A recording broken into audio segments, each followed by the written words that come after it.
To order of the Joint State-Federal Relations and International Insurance Issues Committee. A little bit of the details we have to take care of right up front. First, I would entertain a motion to waive the quorum. Second? Second? All in favor signify by saying aye. Aye.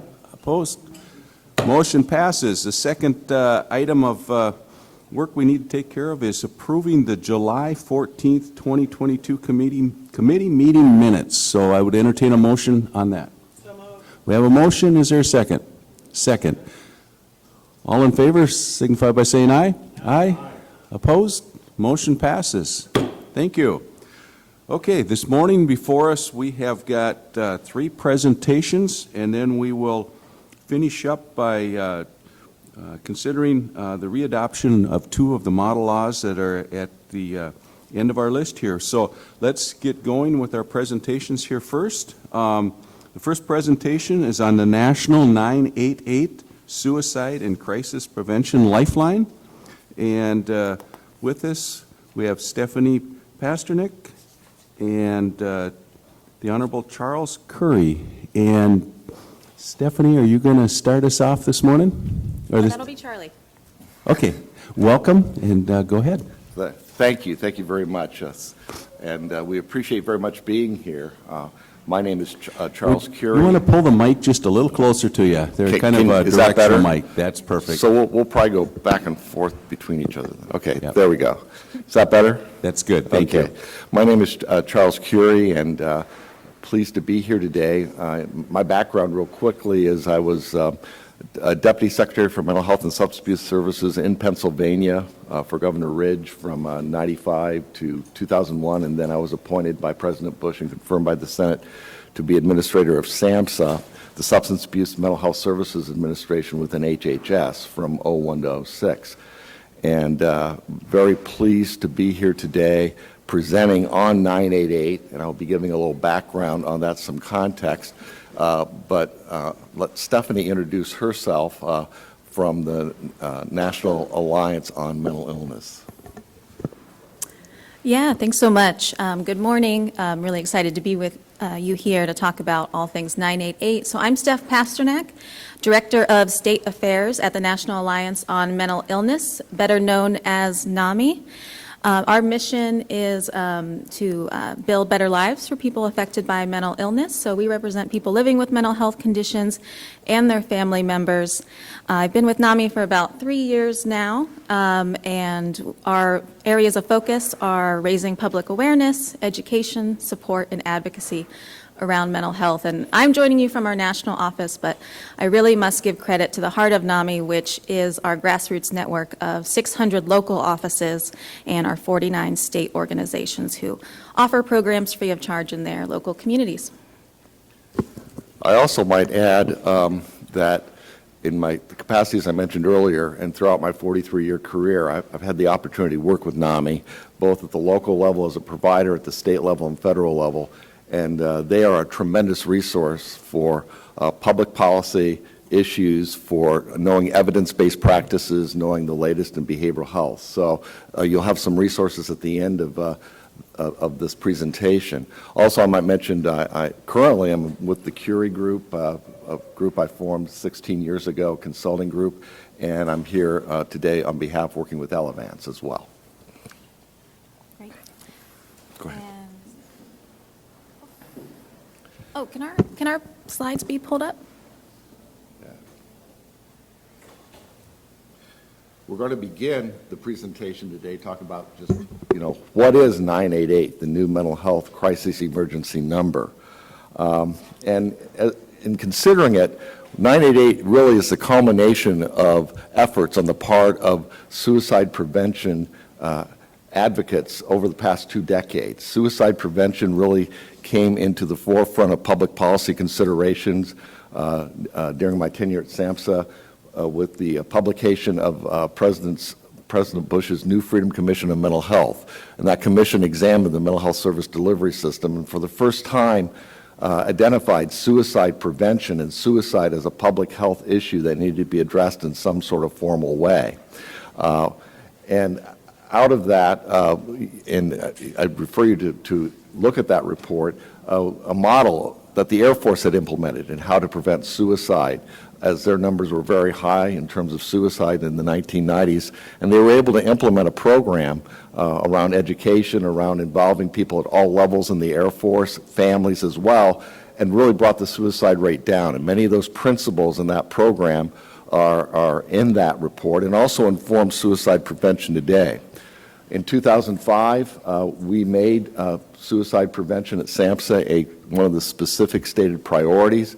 And since those days, there's been very active participation on the part of a range of advocacy groups and a task force in particular that I know Stephanie participates in and NAMI's been a part of, to really take a look at what's needed in order to address suicide prevention. When we look at 988, the forerunner of 988 was the National Suicide Prevention Lifeline. You may be familiar with the number 1-800-273-TALK.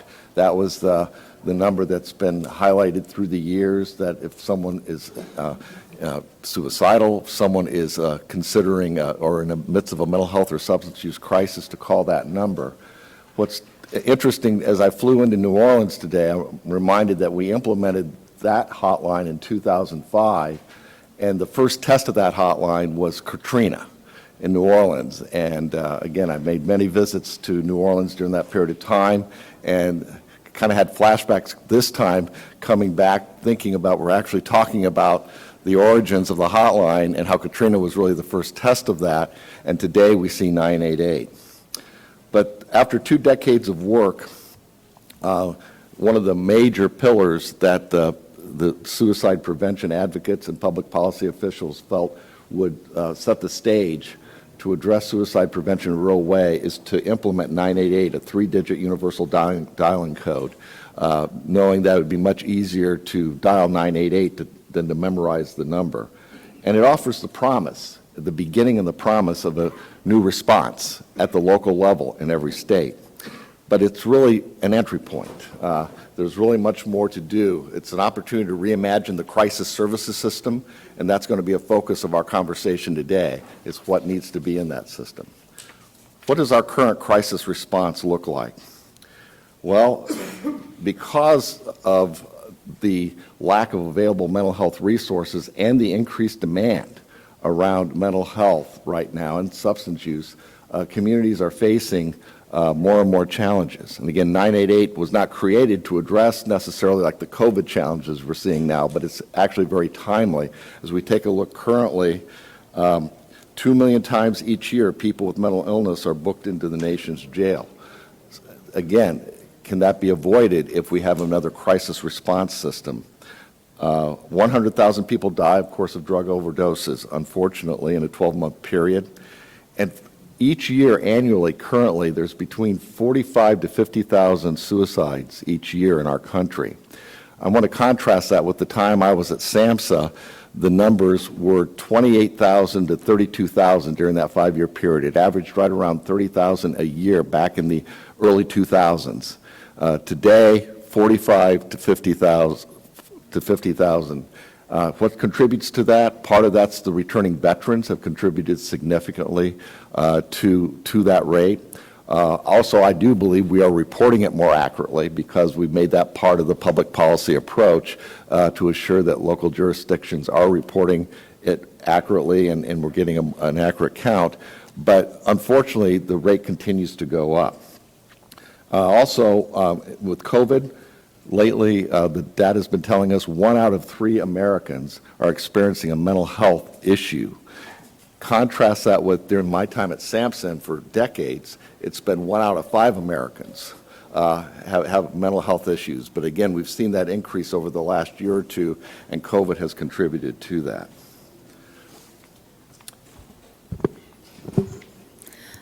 Okay, I'm going to jump in here because fortunately, over the last few years, there's sort of been a national consensus on what a mental health crisis system should look like. And a couple years ago, SAMHSA put out behavioral health crisis guidelines, and it really boils down to 3 core services. 24/7 crisis call centers, giving you someone to talk to, mobile crisis teams, so someone to respond, and crisis stabilization options, somewhere to go. Breaking these three pillars down a little bit further, so the crisis call centers are really contact centers because they are also available by text and chat, are staffed by trained crisis counselors, and for 988 compared to the National Suicide Prevention Lifeline, they're receiving more training on a wider variety of behavioral health-related crises. And they provide local referrals to follow-up services and are able to dispatch mobile crisis teams if they're available in that area. So some people need more support than can be offered over the phone when they're in crisis, and ideally a mobile crisis team, which is usually a pair of behavioral health professionals, can come out and de-escalate the situation. If they happen to need even more support, they can transport them to either a local ER or a crisis stabilization option if that's available. And breaking down what crisis stabilization is, these are only available in a few communities across the country, but generally they're 23-hour facilities that are meant to be an alternative to an emergency room, as emergency rooms tend to not have psychiatric professionals available to treat people in crises. They're also very loud, very bright, not a very therapeutic setting for someone in crisis. So these facilities have behavioral health professionals, and generally at the end of the 23 hours, folks are discharged back into the community, but if someone needs an inpatient level of care, then they can be transferred to an inpatient facility. And I want to stop on this last point, because if you work with your local police departments, many of them have the priority of diverting people away from arrest in our local jail system. But you might hear them say, well, they're in our jails because there's simply nowhere else to go. There's nowhere I can divert people to. And this third pillar is so important because it really answers that question. And I think, Charlie, did you want to describe Yeah. Well, in Maricopa County in Arizona, and I was consulting there at the time, they have one of the first programs and a model program in which they set up a 23-hour crisis stabilization in a storefront, and they did it with not only the local healthcare and behavioral health system, but with law enforcement. And law enforcement actually helped establish it and shape it. And it did give police officers, first responders, a place that if someone needed more of a response that they could handle at a call out at a home, but needed some care, that would be a first opportunity. And what we might want to mention with the continuum of care is 80% of the calls can be handled by phone with trained professionals.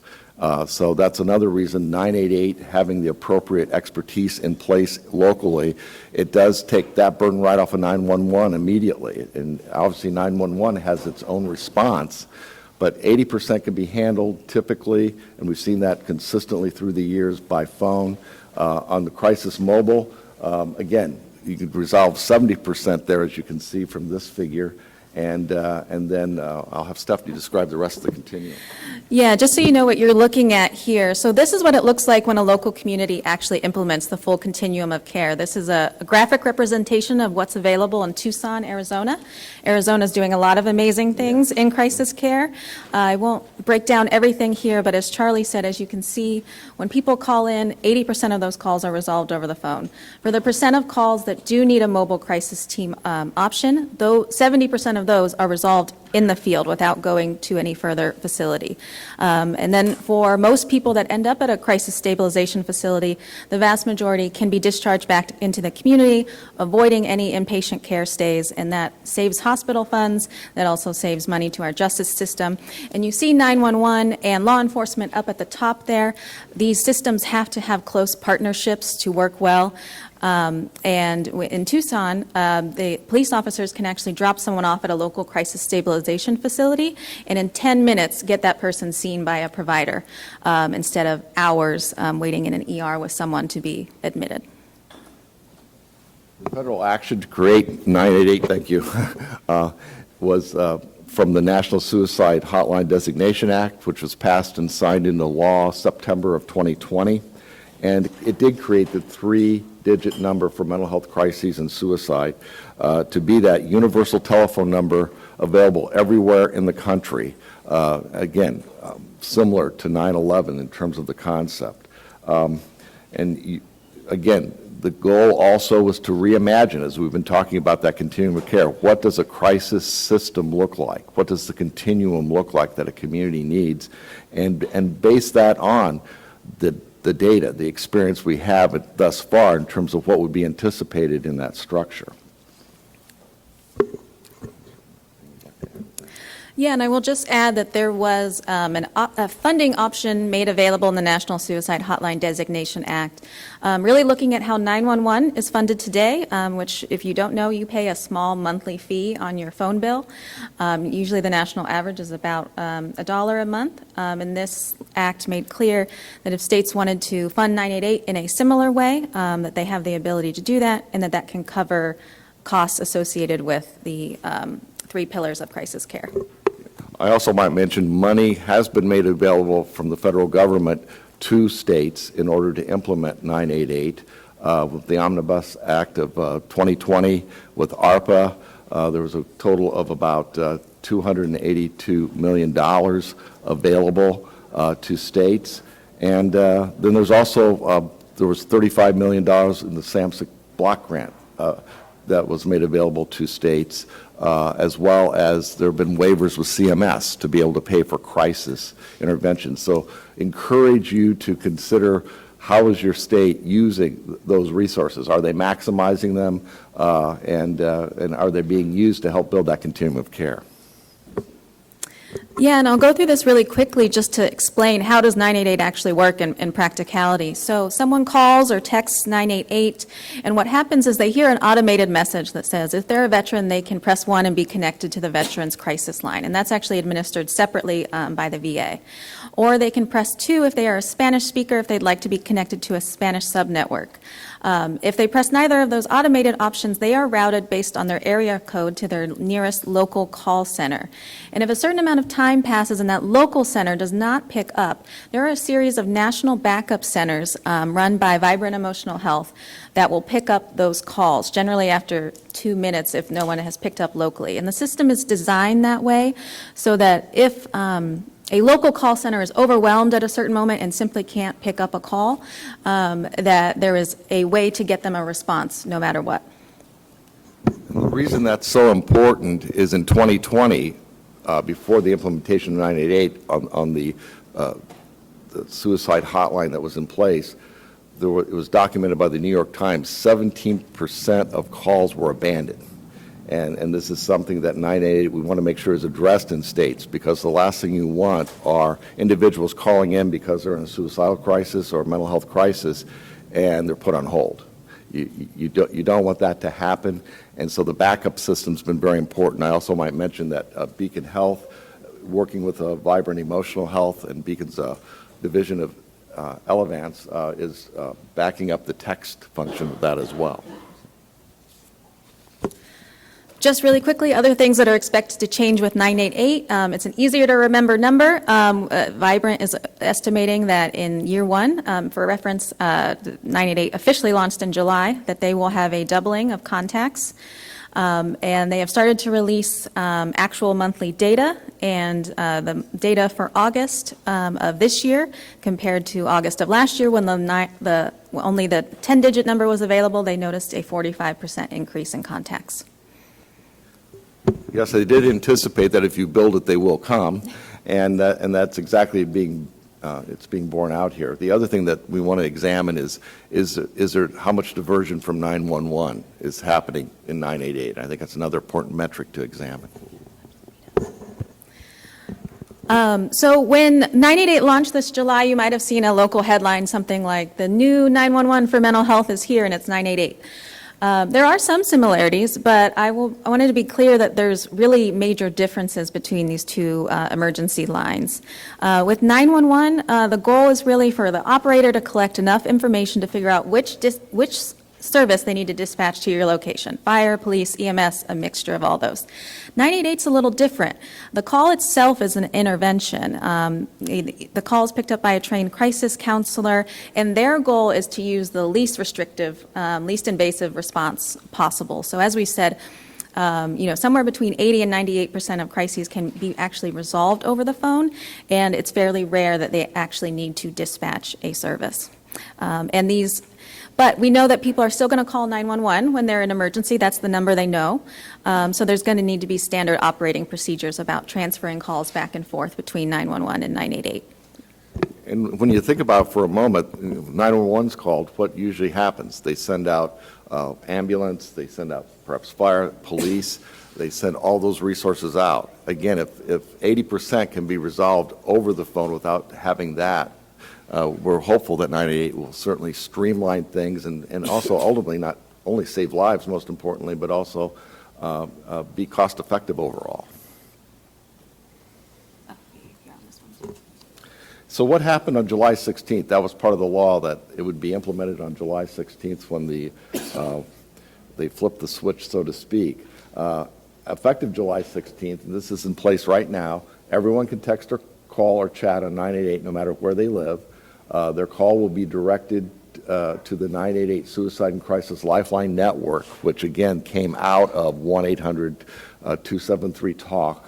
And the Lifeline, again, is focused on a range of, it's not just suicide, it's a range of mental health, substance use crisis, and again with the opioid crisis, with the fentanyl crisis. Again, this is a resource that's available. And helping people really in any type of emotional distress. And again, the key is, if we don't act further, we at least have the 3-digit number in place, and we have the beginnings of it. But again, there are some policy-making challenges here that need to be considered. Now, Stephanie, describe those. Yeah, so at NAMI, we've been calling July 16th the starting line for 988, but we are far from finished. If there's not further action at the federal and state levels, there's some challenges we're going to have. Call centers are going to continue to operate with very limited public funding while experiencing an increase in call volumes. Mobile crisis teams are not going to be available in every community, and where they're not available, that burden is going to continue falling on law enforcement to be that first responder.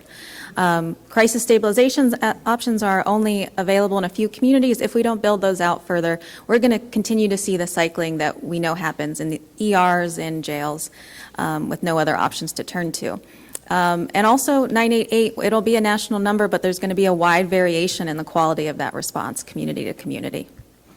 Yes, as Stephanie was saying, we really have a patchwork quilt right now across the country when it comes to crisis and the continuum in each local area. First of all, historically it's been underfunded, and that's a concern continued today. Again, I mentioned earlier some of the funding streams that are available. Again, I think it would be important to ascertain in your state how those are being used.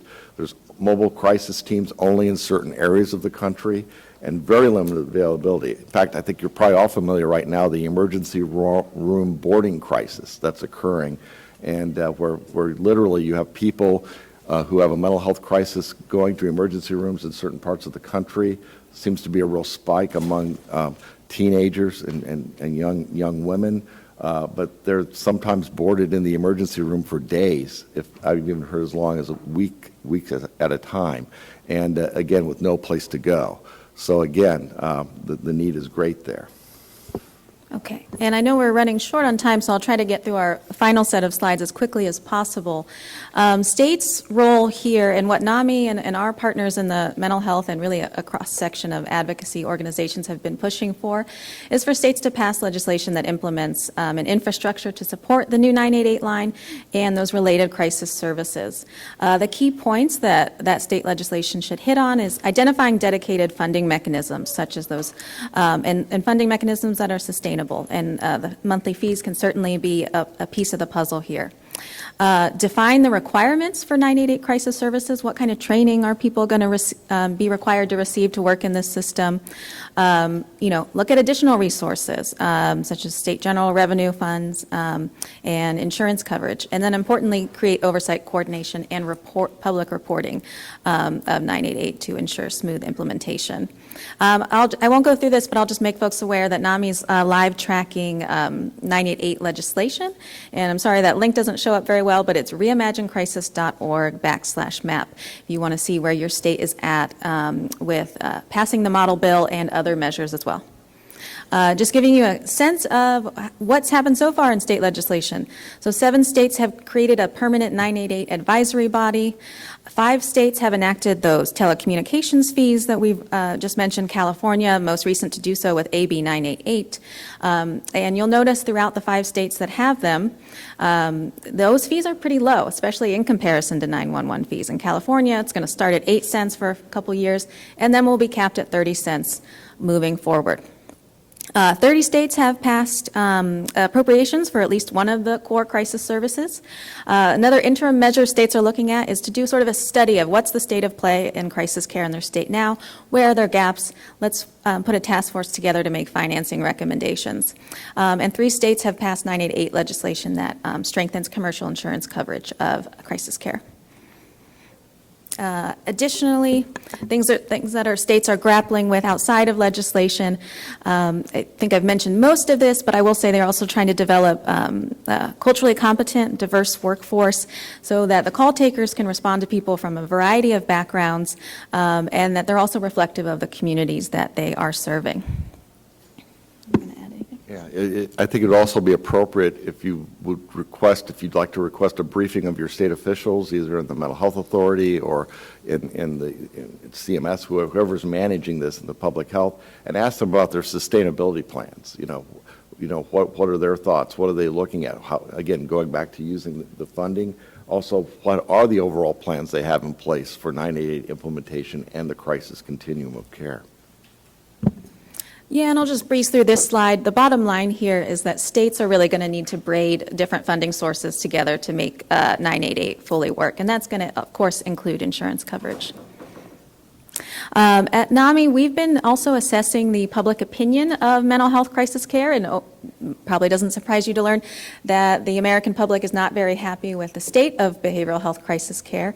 We partnered with the Ipsos polling firm in June 2022, found that 4 in 5 people believe that people should receive a mental health professional to respond to them when they're in a mental health crisis rather than a law enforcement officer. A lot of support for the call centers and the related response services, and nearly 3 in 4 are willing to pay a monthly fee on their phone bill to support this system.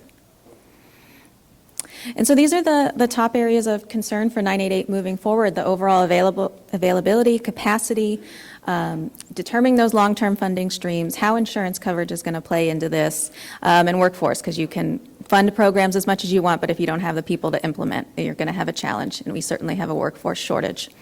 Elevating policymakers' awareness of 988 and the public awareness. You know, we did a poll also right before 988 launched and found that only 4% of the general public had any awareness of 988's existence.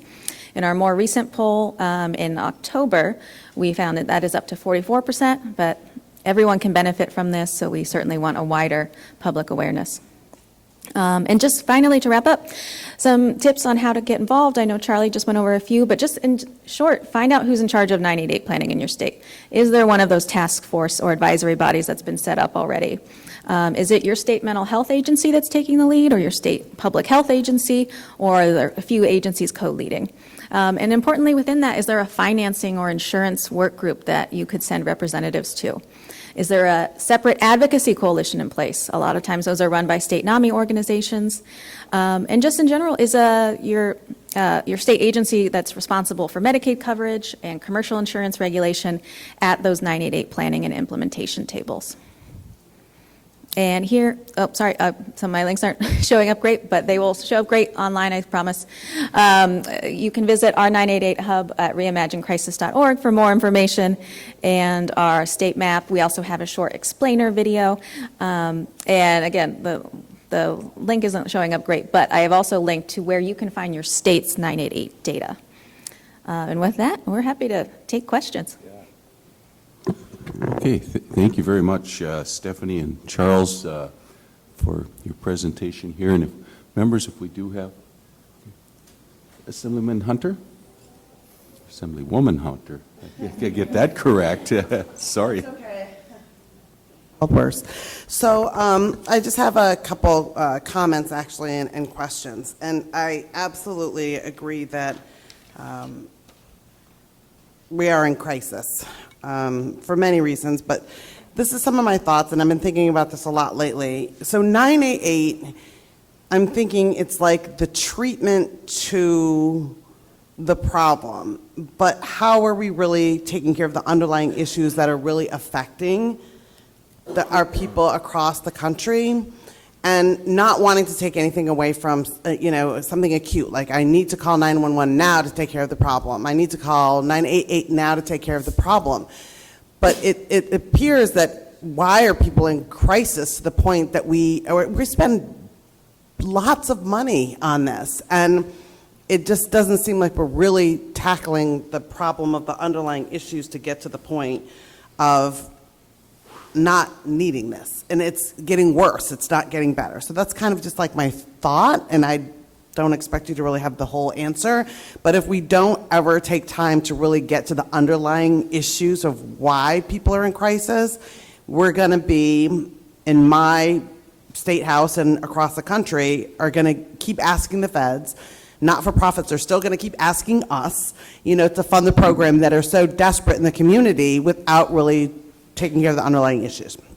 So I'm trying to understand the providers that provide these services. It's important for people to have consistent care, and we talked about making 988 a sustainable but consistent care. If there are a lack of providers, I'm talking to a mental health counselor, we're having a great relationship, and sometimes they're the ones you find online or, whatever, but you might not get the same person again. Like, how is that helping someone if they're not having a consistent relationship with someone and being able to have consistent conversations? So that's my one question. Another is, how does this translate to young people? Because I have a 22-year-old, and I can tell you he had never heard of 988 and wouldn't know anything about this. They live online. They don't necessarily live on, even though you could do this on the phone. And that demographic, it seems to me, based on seeing his cohort, is a huge group of people who have these issues. So how are we targeting younger people? And I guess just generally demographics, is there some information that you have you can send to us to saying, you're compiling all this information, we see the age of people who are calling, non-veterans, I'm a veteran myself and I get that whole separate thing. The age of people who are calling, the demographic that people are calling, is it in the Midwest? Is it in the Northeast? Is it, where are the people calling from, and what are the issues, so that it could help legislators tackle these issues easier? So those are my thoughts. Thank you.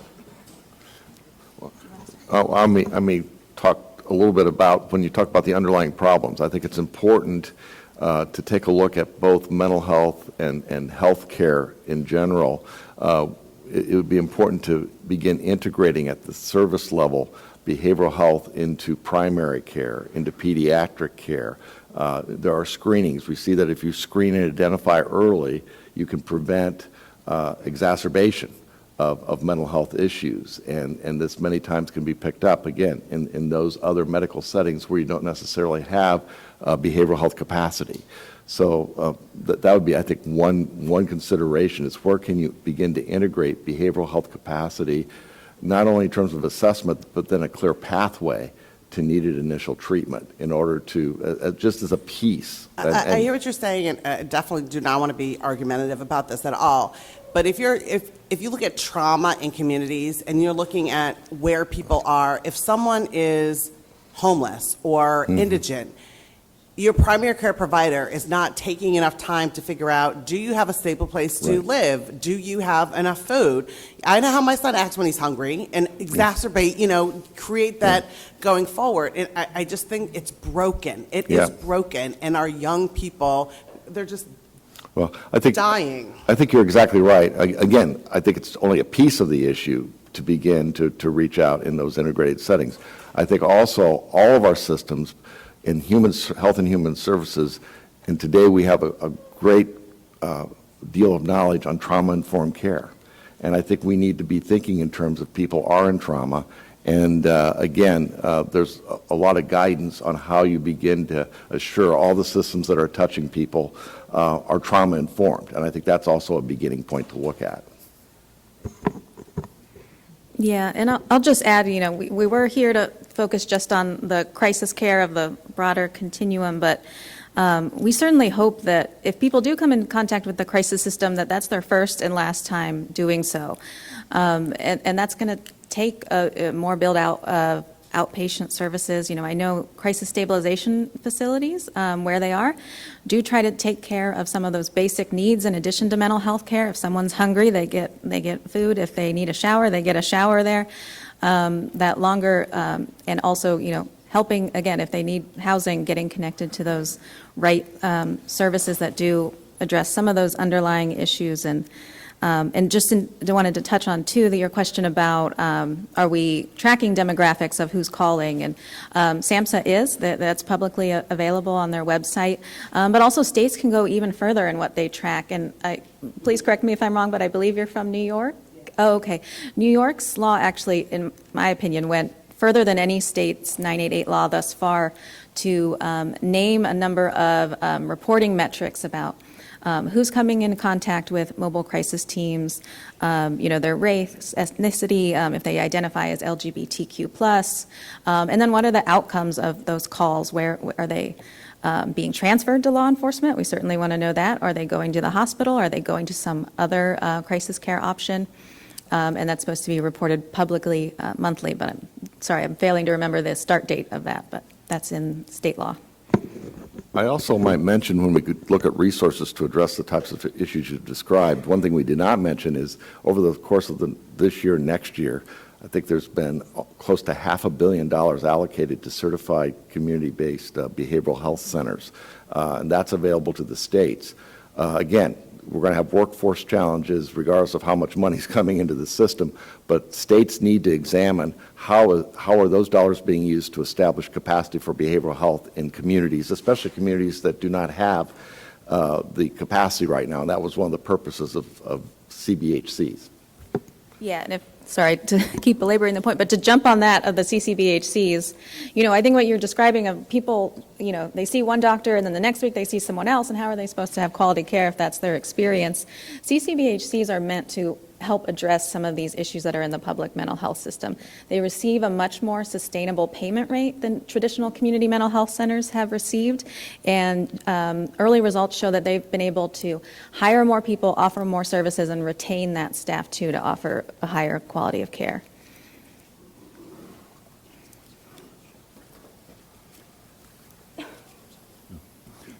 Well, thank you very much. The thing we always run into, and the questions that I've had in previous meetings and stuff too, is related to this. Is we're talking a lot about the treatment, or we're catching them in crisis. It's going back on the prevention side and actually drilling down to the root cause and trying to get them the help they need. But with that, before we take any more questions, we'll save any of the rest of them till the end. I want to move on and get our next two presentations in. And thank you, Stephanie and Charles, very much. And we will move on to our second item, second presentation here this morning on the implementation of the Federal Clinical Treatment Act. With us this morning is Megan Linden with Bristol Myers Squibb. Welcome. And if you can, if you've got slides already up there for you? Yes, hi, perfect. Good morning. Can you hear me? Yeah, pull that mic up real close because it Doesn't look like it is on. I don't believe, I've seen other people in the last couple of days, I don't think the light's on. Just push it one time and see if it comes on. Just tap on the... Test? Oh, There you there go. it is. Okay, Yep, perfect. just pull Thank it up you. good and close. Thank Good you. morning, everyone. Thank you for having me. My name is Megan Leiden. I am a public health student fellow with Bristol Myers Squibb, and today I'm going to be talking about improving access to clinical trials and the role of state Medicaid departments in accomplishing this. So to start off and frame this issue, clinical trial diversity is an issue for individual patient access, health equity, and regulatory decision-making.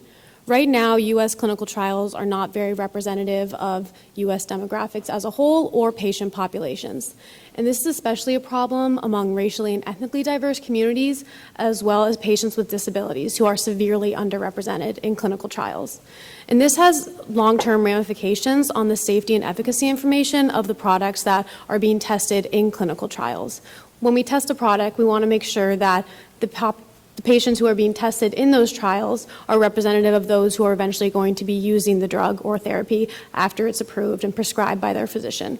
And this is an issue that has also caught the attention of the FDA and other global regulatory agencies for the reason of proper safety and efficacy information that is applicable to the U.S. population as a whole. And the FDA in particular has issued a number of guidances promoting diversity in clinical trials and is even highlighted as a major factor in some regulatory decisions recently. This issue has also gained a lot of traction among stakeholders throughout the research system, patients, survivors of diseases, physicians, research groups, as well as advocacy organizations like the American Cancer Society and the National Minority Quality Forum have all really advocated for the removal of some of these barriers to better increase access for patients, especially over the past decade, as a lot of those disparities have become more pronounced. So in response to a lot of this, Congress passed the Bipartisan Clinical Treatment Act in 2020. The Clinical Treatment Act, or the CTA, directs state Medicaid programs to cover routine costs associated with clinical trials regarding cancer or other life-threatening conditions. And this routine cost piece is really important because these costs are not related to data collection or monitoring of the specific therapy or anything like that. They're related to the clinical management of the beneficiary. So it covers items such as drugs to treat the side effects of a specific trial therapy or follow-up appointments with a doctor if they're having some sort of symptoms following their participation in a clinical trial. And because these are all related to the clinical management of the beneficiary in the Medicaid program, this will have little to no impact on Medicaid budgets going forward. And this legislation was really important because prior to its effective date of January 1st, 2022, Medicaid was the only major payer that did not cover these costs. Medicare has covered them since 2000, and the Affordable Care Act guaranteed coverage for commercial patients since 2010. And this is a huge issue because Medicaid insures approximately 1/3 of the entire U.S. population, a little bit under that. And even though some states did have mandates prior to the Clinical Treatment Act's passage, many of these mandates of covering routine costs had more restrictions. So some of them only covered cancer trials or would only cover trials located in the state. And even with that, that still meant millions of Medicaid patients had no access to this benefit. And this is especially important because many patients, especially low-income patients, cite financial barriers as one of the greatest obstacles to participating in a clinical trial and accessing really innovative, life-saving therapies when they've exhausted their standard of care options. So, though this was passed by Congress, it is up to state Medicaid departments to implement the Clinical Treatment Act, and this is done through state plan amendments or SPAs. These state plan amendments allow Medicaid departments to make changes to their programs while still complying with federal requirements and claiming matching funds. And CMS has created a number of different templates, 3 specific ones, for the Clinical Treatment Act to implement these in individual states. And each of these templates identify specific population groups or pathways within Medicaid, a state's Medicaid department. So the first is categorically needy, or those that qualify for cash assistance, medically needy, or those who normally do not qualify for cash assistance because their income or assets are too high, but their medical needs or their bills put them under that threshold. And then alternative benefit plan groups, which relate to a specific delivery system or area of the state. And one important thing to note is that not all states will have all 3 of these pathways. Some states do not have the medically needy pathway. Alternative benefit plans mostly just apply to ACA expansion states. So not all states will have implemented SPAs for all 3 of these categories. It will just vary depending on the state and its Medicaid department.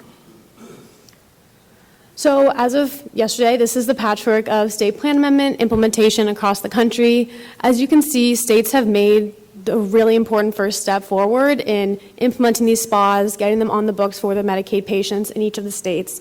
And it's especially interesting to note that it's quite a patchwork across the country. There isn't much regional distinction or specificities in specific areas of the country. But as you can see, the majority of states have gotten SPAs on the books for their patients, and this is especially impactful for patients who are seeking trials located out of state or patients in rural areas who might not be able to access the academic medical center in their state. They might be closer to one in a different state. So this has really helped to increase access for patients across the country, and states have been a great partner in this so far. One thing to note, though, is despite the implementation of state plan amendments and what a positive step forward it was, many barriers still remain to accessing and participating in clinical trials. Clinical trials can be very disruptive to daily life, and there are a number of practical obstacles that patients may face, especially lower income patients or rural patients might face, particularly in accessing clinical trials. One being is that, like I said, research is often conducted at large academic medical centers, which may be far away from where someone lives, so they have to cover the cost of potentially getting themselves there or lodging there, especially if there are multiple site visits required throughout the duration of a trial. That could be an additional barrier, especially for rural patients, like I said. Other costs of missing work or covering childcare or other caregiving responsibilities can be another financial obstacle for patients that is not covered in that routine cost piece of the Clinical Treatment Act. Next, moving on to medical and research institutions. These can be very complex to navigate, especially for those who do not have much familiarity with the system, and this could be a barrier that prevents patients from getting in the door for a trial.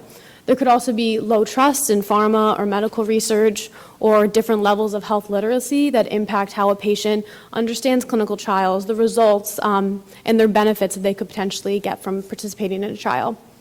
And finally, one thing to note is clinical trial sites are just getting back up and running fully after the COVID-19 pandemic. And with this new benefit generated by the Clinical Treatment Act, some staff may not be familiar with processing Medicaid claims yet, and this could lead to some potential delays for patients. And then finally, a really important piece going forward is public and provider awareness. In particular, providers or physicians are really important in letting their patient know that a clinical trial is occurring, assuring that there is a clinical benefit to their participation, and they're often the ones that are referring their patients to these trials. So physician awareness is a huge, important variable in implementing the Clinical Treatment Act and pulling through for patients. One survey done about a year ago found that just 1 in 5 physicians were aware of the Clinical Treatment Act, so this was before its full effective date, and another similar survey hasn't been conducted since, but it's something to note when we're thinking about how these patients can fully access the benefits afforded by this legislation.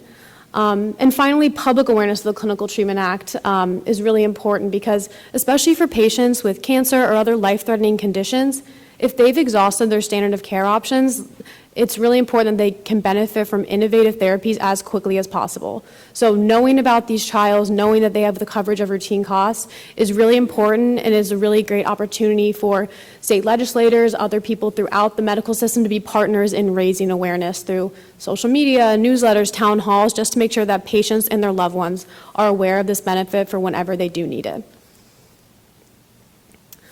Next, a couple things could change Medicaid eligibility and thus impact trial access and diversity. So first, as many of us know, the unwinding of the COVID-19 public health emergency will likely be coming in the next couple months. During the public health emergency, Medicaid enrollment increased by about 20 million enrollees to about 90 million total enrollees around the country. And once the public health emergency expires and the redetermination requirements are reenacted, if someone hasn't aged into Medicare or found some other type of health coverage, they could not only lose their health care, but they could potentially lose their coverage of or lose their access to clinical trials as well. There has been some discussion recently of moving these patients to state exchanges. I think that is still in the experimental phase to better understand what that will look like state to state. But this is something to consider as the aims of the Clinical Treatment Act could be impacted by these changes in redetermination requirements, and underrepresented populations may continue to face some barriers in this area. And then one proposed rule is expected to have somewhat of an opposite effect. So this is a proposed rule from CMS that would better streamline enrollment and verification requirements for Medicaid and CHIP patients. And this could have a really positive impact on clinical trials, especially considering how long trials often last. They can be weeks, months, years. And if a patient is churning off and on a Medicaid and they are unsure if they're going to have access to this benefit, if they're going to have their routine costs covered, by streamlining eligibility and enrollment, they can be more certain that financial uncertainty and surprises won't occur throughout the duration that they are involved in the trial. So finally, I just want to leave you all with an anecdote about the importance of pull-through and implementation of the Clinical Treatment Act. This is a headline from one state. Didn't want to call anyone out, but this state had, so this one patient had stage 4 cancer and had tried all the standard of care options, had exhausted a lot of options, and her provider deemed them a perfect candidate for a specific trial for her condition. But she reached out to her state health plan. This state also had implemented a SPA covering categorically needy beneficiaries, and was denied coverage of routine costs 3 different times. One was for the trial being out of network, one was for a paperwork issue, and one was for the plan to not cover experimental treatments. And in particular, that first and third reason are explicitly outlined as a benefit of the Clinical Treatment Act that the state had on the books. There was just a lack of awareness kind of at all levels that just really highlights the importance of pull-through for patients, making sure that the patient themselves are aware of it, and that providers are aware of it, the health plans are aware of this, to make sure that these patients can access trials as quickly as possible for long-term health benefits. That's all I have today. I'm happy to answer any questions. Thank you very much, Megan. And we do have one question here from Representative Ferguson. Yeah, I have a question. Are these placebo-controlled trials? Because, you know, one of the big discussions there in the medical community is, are placebo-controlled trials ethical if you know that a drug has efficacy and you're giving the patient the placebo, and particularly if you're asking Medicaid to pay for it? Can you sort of address that? Yeah, of course. So this Clinical Treatment Act will cover all trials related to cancer or life-threatening conditions, so that it will cover the routine costs associated with that for the patient. Obviously, it will not determine what arm of the trial a patient is going to be entering or what trial is specifically going to be entering. So the Clinical Treatment Act is really just aiming at covering that financial barrier that patients face as an obstacle to getting into the door to clinical trials. So it will cover all kinds of trials, but once they're in the door, the cost will still be covered, but it doesn't have any sway on what trial a patient is involved in. All righty, thank you very much. I think we'll move on to our last presentation here, and so that we get everything in, and then we can, if there's any further follow-up or questions, we can do that. So the next presentation we have here is Understanding the Healthcare Provisions in the Federal Inflation Reduction Act. And with us, Alexander Dworkowitz? That's correct, yeah, thank you. Thank you, welcome. Thank you. And thank you all for having me today. I'll wait for my slides to come up, thank you. So I'm going to provide an overview of the Inflation Reduction Act healthcare provisions. I'll start with an overview, then quickly go through the 3 main pillars of the law, and then end with a perspective of what does this actually mean for states. So there are 3 main pillars of the law when you think about the drug pricing provisions. Number 1, for the first time, Medicare, well, the federal government under Medicare, can negotiate the prices for drugs that are paid for under both Medicare Part B and Medicare Part D. Second, also for the first time, manufacturers are required to pay rebates to the federal government if they increase the price of their drugs at a rate faster than the rate of inflation. And third, the Medicare Part B benefit has been changed substantially. The biggest change being there's now a $2,000 out-of-pocket cap on what beneficiaries can pay for their Part D drug spending. We don't have to go through all the details here, but this is just to note that this is not the first time that the federal government has intervened in impacting the price of drugs under Medicare or Medicaid. Also want to note that some of the points on the right-hand side here, we have from 2018, President Trump proposing using international reference prices to impact the price of drugs. And then we have the House passing in 2019 H.R. 3, which also took into account international prices for drugs. That's not exactly how the Inflation Reduction Act works, but certainly an influence on this law. So I'll start with the first pillar, the drug price negotiation program. So what HHS can do, or will do, is establish a maximum fair price MFP for selected drugs. And each selected drug will have a ceiling price under the law, right? The law actually has a very detailed formula about the most the federal government can pay under Medicare for these drugs. But importantly, the federal government has leeway to go below that maximum price, right? So the law says this is the most Medicare can pay for a drug, but the CMS has a discretion to go even lower. An important point is that this doesn't apply to all drugs, right? There are really three main restrictions here. Number one, we're talking about drugs that cost Medicare a fair amount of money. These are drugs that cost the Medicare program at least $200 million per year. Second, these are drugs that have been on the market for a while, right? So if you have a new drug that's approved next year, it won't be eligible for negotiated price for at least 9 years. Depends on whether it's an oral drug or a biologic. Biologics can go up to 13 years.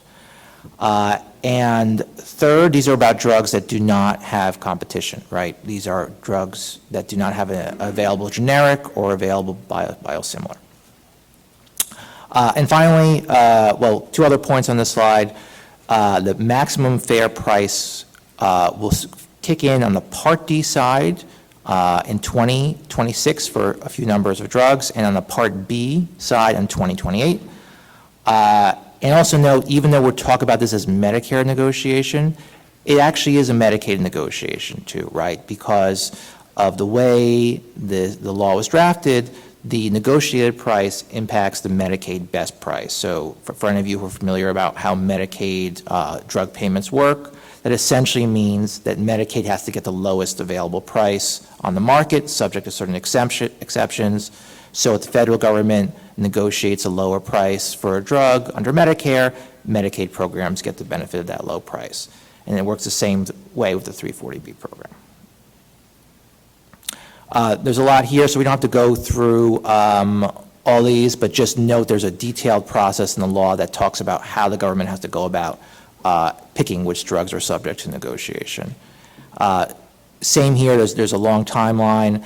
I know it's probably a little hard to see here, but I think one key date is that 2026, that first top line to the left, there's a date there, September 2023, right? So less than 1 year from now, that's when the federal government will come up with its list of drugs that are subject to negotiated price for the first time. It won't, those drug prices won't take effect until 2026, but within a year from now, we're all going to know these are the first 10 drugs that the government's going to negotiate and step in and set a price for. This point I essentially already covered.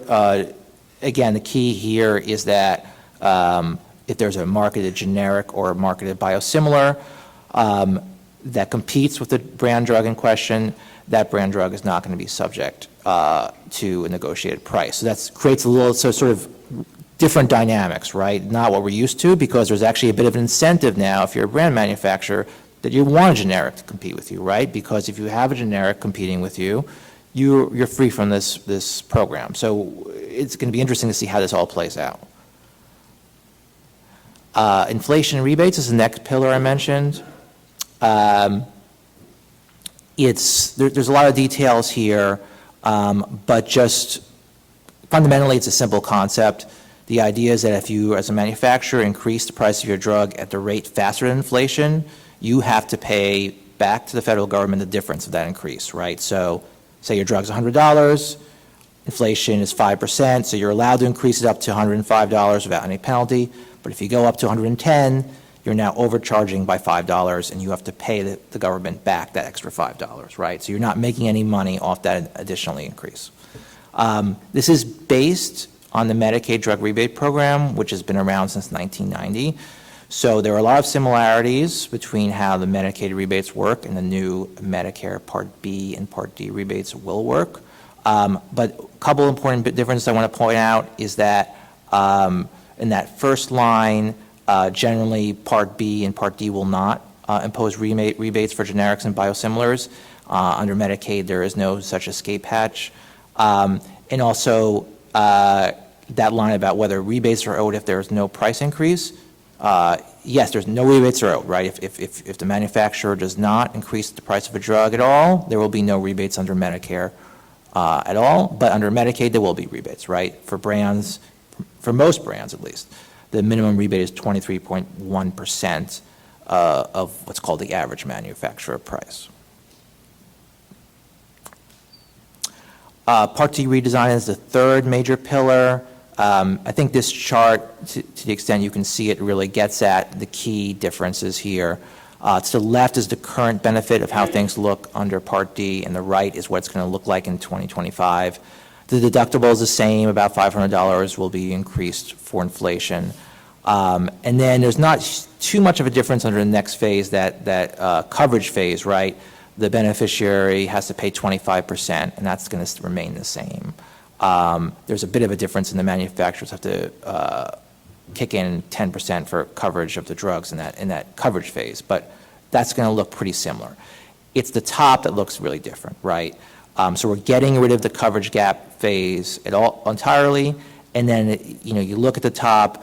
The way it works currently is that the federal government is paying most of the costs above the out-of-pocket threshold, that orange bar, and that orange bar is now shrinking a lot, right? So the federal government above the catastrophic cap isn't paying much anymore.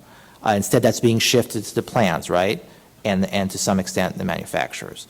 And the other key difference is that you have, again, on the left side, you see that little slim dark blue on the left. That's the enrollee cost. They owe 5% above the catastrophic cap under the current rules, and then in 2025, that will go down to 0. You say, but the difference between 5% and 0, not a big deal, right? Well, it actually can be a very big deal, right? Because if you think of a drug that's priced over $100,000, $200,000, 5% of that is a big difference, right? Versus 0. And the catastrophic cap is going to be $2,000 a year, again, indexed for inflation, but that's coming down. So clearly, there's going to be a real impact on Medicare beneficiaries that have really high drug costs under Part D. A few other changes to note. There's now cap copays of no more than $35 a month for insulin and $0 for vaccines. As I mentioned before, that because the plans are going to really absorb the costs above the catastrophic cap, that money's going to have to come from somewhere, right? So the incentive really is that you increase premiums. The law prevents I shouldn't say prevents premium increases, but caps them at 6% a year for the until basically 2030. So what that means is the federal government is going to have to come up with that additional money. But after 2030, we're going to see the ability to increase premiums at a higher rate. Finally, I just want to note the marketplace changes. These are not drug price provisions, but the law is keeping in effect the additional marketplace subsidies under the American Rescue Plan Act. You can see sort of in the middle there, that's what happened prior to 2021 in terms of subsidies for buying plans through the exchanges. And to the right side, from 2021 now through 2025, those percentages are lower. So what does this all mean for states, right? So it's not the easiest question to answer because a lot of this involves prediction, and you know, I'm an attorney, I'm not a prognosticator, so I can't promise what's going to happen. But, you know, there's speculation as what might happen, and it's worth taking that into account. So one of the big questions is, what does this mean for the commercial health insurance market, right? This is a law that's designed to reduce costs under Medicare. It's not a law that's designed to reduce costs under the commercial health insurance market. And there's a concern that there might be a bit of a cost shifting going on, is that, you know, drug manufacturers are going to have lower revenues from the Medicare program. And where are those additional revenues going to come from? They may make efforts to seek higher revenues from the commercial health insurance market. This may happen through higher launch prices for drugs. You know, it's also, you know, think about the way these new Medicare rebates work.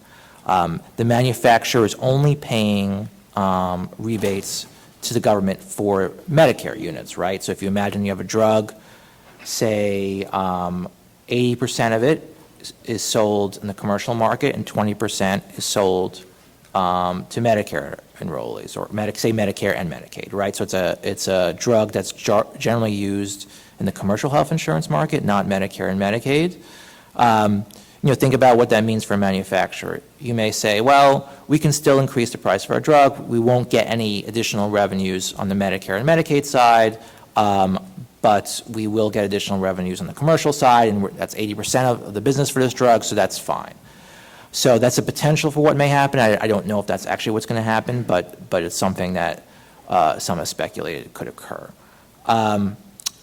The second point here is, you know, how this might impact state legislation, right? So, you know, to the extent there's efforts to control drug prices at the state level, you could see this law being a model in some ways. You know, an easy, you know, point is the $35 insulin copay cap. Many states already have this, or something similar. It's possible that other states might be encouraged to do something similar for their commercial health insurance market. Another point I think of is the state of drug price affordability boards. Most states don't have them, but some do.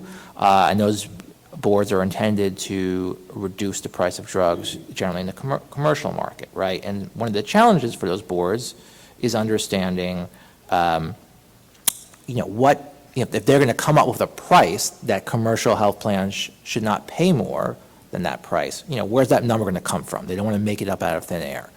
Well, now we have a federal law that's going to give them that price, right? These are going to be published federal prices where the federal government's going to say that we are not going to pay no more than X for this drug. And so you could say as a state, you know, well, we're going to follow that. We're not going to pay more than X for that drug either. And then also think about the inflationary rebates. As I mentioned, they do not apply to commercial drug units. Initially, in the legislation they did, but this was struck by the Senate parliamentarian due to sort of congressional rules.